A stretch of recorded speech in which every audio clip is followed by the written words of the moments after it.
YouTube longevity lifestyle designers. This is Gavin here, secretsoflongevity.com. I recently got a question about dark circles under the eyes, and I've received this question many times over the years that I've had a channel and been working in the holistic health field. And it's such a difficult question to answer, just like so many health issues, because there's never any one cause for an issue such as this. And I even hesitate to call it a real issue. This is very cosmetic, but it can be indicative of things going on under the surface and deeper health issues.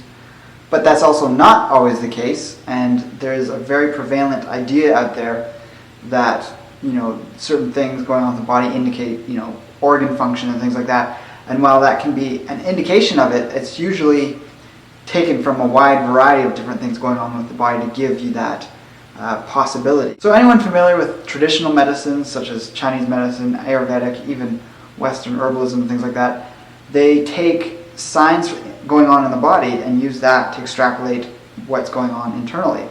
But they never take one thing and reach a conclusion. You wouldn't just look at your skin and see, oh, there's a freckle here, you must have this issue going on. That's a very simplistic way to kind of create a metaphor, but if we're talking about the circles under the eyes, like dark, heavy bags, I've heard everything from it being poor liver function to poor kidney function to adrenal fatigue. I believe I've also heard it being attributed to spleen function. So it can't be all these things. What we do know is that problems in anyone in the body can manifest in other ways, coming out through the skin, through a tired, fatigued look. And yes, probably the biggest thing you can do to reduce issues such as dark circles under the eyes is to get more sleep. But we really have to understand what's going on with these things. And actually, if we were talking about bags versus dark circles, those are even two very different things. And I'm not going to get too far into those in and of itself, but rather we're going to try and focus on the solution. But quickly I have to say that one possibility with the dark circles is that you have very thin skin underneath the eyes, and the thinner it gets, the more the blood, the venous blood, meaning blood on its way back to the lungs because it's had the oxygen used up in it, and that's when it's that dark bluish purple. That blood is almost like, not necessarily stagnant, but it's closer to the surface because the skin's gotten thinner for whatever reason, and that can show up. And so causes of that is obviously going to be fatigue from not getting enough sleep. If you've had a night of hard partying, or if you're a drug user, whatever it is that is very taxing on the body, can reduce the thickness of the skin there. And it can also wear away the subcutaneous fat, which is actually good to have on the face. It makes us look youthful because the image of youth has subcutaneous fat that keeps everything plump and smooth and even, and that prevents wrinkles and things like that. So that, if that diminishes from, like I said, drug use or even over exercising and really trying to push your body fat to a lower percentage, that can make you look older and more haggard and worn out, so to speak. So that's one cause. Another one is simply your eyes might be deeper set because of your ancestry.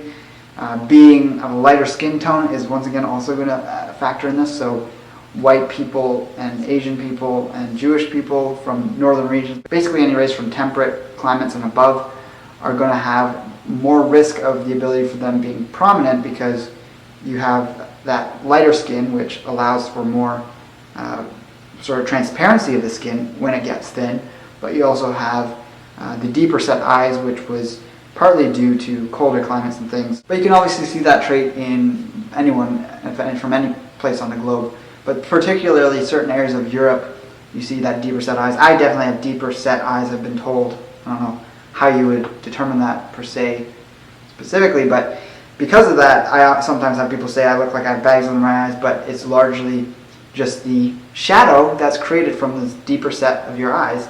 And we often have light coming in overhead, whether you're in a room and you just have light above you or you're outside and the sun's at the peak in the sky.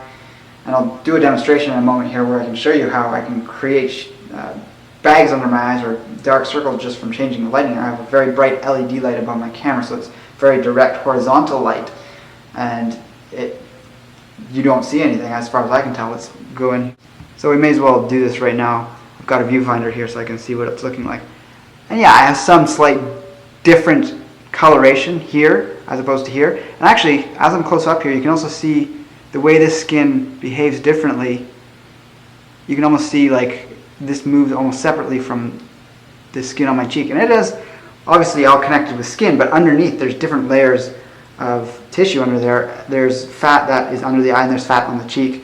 And if one layer is higher than the other, it's usually that way. But if it's this way, where the under eye fat is higher and bulges out over time with aging, that can look like you have big bags on your eyes. If it's the other way around, where the fat remains here or gets bigger and this really recedes, you're going to look like you have darker circles under your eyes from also the wrinkling causing drop shadows. Then if we turn off my front light here, you can see just the shadows from my eyebrows. It creates a darker look on the eyes there. And then also, I guess if I back up, you can kind of see, I don't know how prominent it is, it's hard to see this and concentrate at the same time. Yeah, so if I go on an angle like that, it definitely looks very dark in here, but it's just lighting. You can play around with that. If you don't want to have that look, just be careful of where you are at if you're wanting to impress someone or something. And if you don't really care how you look in any moment, just who cares about the lighting? I'm also very pale, so that's another factor in there. If you have darker skin, you're going to have less of an issue with this. But once again, the biggest things are going to be fatigue. I wouldn't attribute any kind of organ issue with that. You're probably going to run into people who are elitist foodies of some specific category, whether they're in any category. I hear it the most from raw vegans, always picking on them. Now, some health nuts bugging you about this, just tell them to go back to counting the corn in their shit to figure out how good the digestion is, because that kind of level of finickiness around your health is more anxiety-ridden and not based in having any kind of evidence for anything. But again, if you've seen the progression and development of dark circles under your eyes, which in today's day of constantly taking selfies with Instagram or whatever on social media sites and things, you should have enough reference to be able to look back through the months or even years and see if you've had this thing coming up, and just think to yourself, what have I been doing that's different? Perhaps I've been going extremely low carb, and at first it did all these great things, but now I have these bags under my eyes, so I'm going to experiment with a period of higher carb from healthy sources, probably starch, non-grain sources, and see if that shifts anything. Or perhaps you have been on a very high carb diet and you're going to try going a little bit lower carb or higher fat and see how that shifts things. Because to be honest, I've seen people in the health community online and things change over time. You have to really just kind of understand that everyone's body works differently. There's no one set way of doing things that's going to work the same for everyone. Not everyone even can do the same thing for an extended period of time. You sometimes need to switch it up. It can be great for a period of time to do something until your body shifts in a certain way, but if you keep doing that and push it off balance, you're going to need to do something to bring it back. So take that into consideration, but also think, there could be an element of toxicity. That's more if you haven't been in the world of health that long and you need to do some detoxifying and eat a higher plant-based diet with tons of greens and detoxifying herbs and things like that. And that might give you some change and some improvement in that whole area of your face. If you've really run yourself down, like I was saying before, and you've lost some of that fat under the skin, you might want to look at getting your body fat percentage a little higher. It doesn't need to be in the single digits for you to be healthy, or if, as a woman, it doesn't need to be between 10 and 15%. A lot of us do better when it's a moderate amount, 12, 13, 14% for guys, even more for women, obviously, because they have more body fat with breast tissue and things like that. Now, of course, there's also the changes that come with age. You see the development of the bags or the dark circles under the eyes over time from chronic, even low-grade excessive use of alcohol, smoking, all these other things. So obviously clearing that up is priority number one. But just generally being healthier, following a lot of the things I talk about on my channel is going to be great for this. Really making sure your hormone levels are in check, because a lot of issues with aging are due to falling hormone levels. You have good, vital, youthful hormone levels even at the age of 60 and up. You really want to have that high testosterone, high progesterone, and other things, because that's what will keep you plump and uplifted. A lot of that sagging, downward, gravity-induced type aging in the face is very connected to hormones. So before you go injecting stuff into your face, Botoxing, filling, all this stuff. There's a lot of people who get the filling in around this area because there's that difference in the subcutaneous skin. I forget the exact name, but it's something like the tear trough.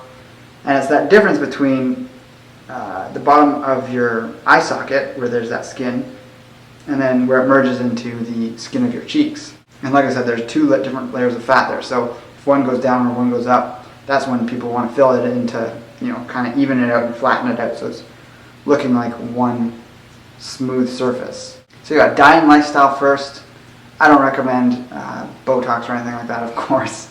And just try and remember to take the middle path. We don't need to be doing extremes here unless we've really been extreme in a lack of attention to our health.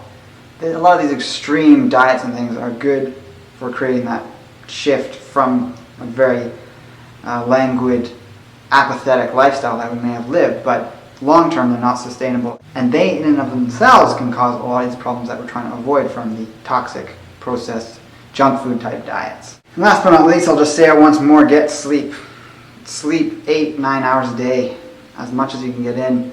Obviously you don't want to be oversleeping. Oversleeping can often be a sign of depression, but if you're athletic, if you have no problems with mood, and you're not getting at least 7.5 to 8 hours, you're probably running the adrenals down in your body. You're going to be decreasing those youthful hormones that you want to keep elevated and at good healthy levels.